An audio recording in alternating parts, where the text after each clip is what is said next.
ఎక్కడైనా మొట్టమొదటిసారిగా ప్రజాప్రతినిధిగా ఎన్నుకోబడిన వాళ్ళకి బాధ్యత ఏ స్థాయిలో ఉండాలి, ఎంత జాగ్రత్తగా వ్యవహరించాలి, ఎంత బాధ్యతగా ప్రవర్తించాలి, ఎంత నమ్మకాన్ని పెంచాలి, ఈ ప్రశ్నలకు ఎక్కడైనా సమాధానం దొరుకుతున్నాయా? కొలికపూడి వ్యవహారంలో ఎమ్మెల్యేగా అతను, ఎంపీగా కేసినేని వంశీనాథ్, వీళ్ళిద్దరి పరిస్థితి మనం గమనించినప్పుడు రాజకీయాల్లో విలువలు ఏమైనా కనపడుతున్నాయా? అసలు రాజకీయ పార్టీలకి అంచనాల్లో ఏమైనా అర్థవంతమైన నిర్ణయాలు తీసుకుంటున్నారా లేదా?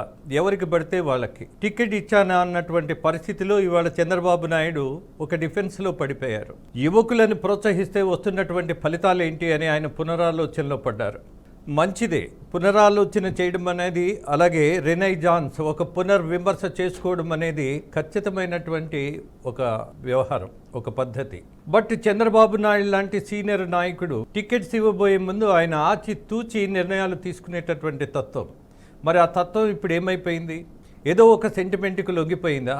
అలాగే కేసినేని చిన్ని యొక్క నేపథ్యం ఏంటి, అలాగే కొలికపూడి యొక్క వ్యవహార శైలి ఏంటి, అర్హతలేంటి, ఎందుకు ప్రజాప్రతినిధిగా అతను మనం ప్రోత్సహించాలి అన్నటువంటి దాంట్లో ఇంత పేలవమైనటువంటి అంచనాలు తీసుకున్నటువంటి నాయకుడిగా చంద్రబాబు నాయుడు మిగిలిపోయారా?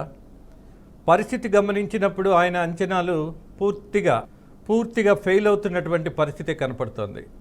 ఎందుకని ఫెయిల్ అయ్యారు అనంటే, ఒక ప్రజాప్రతినిధిగా ఉండవలసిన బాధ్యత, కొలికపూడి తిరువూరు ఎమ్మెల్యేగా ఆయన ఎమ్మెల్యే అయిన మరుసటి రోజు నుంచే వివాదాల్లోకి వెళ్ళిపోయాడు.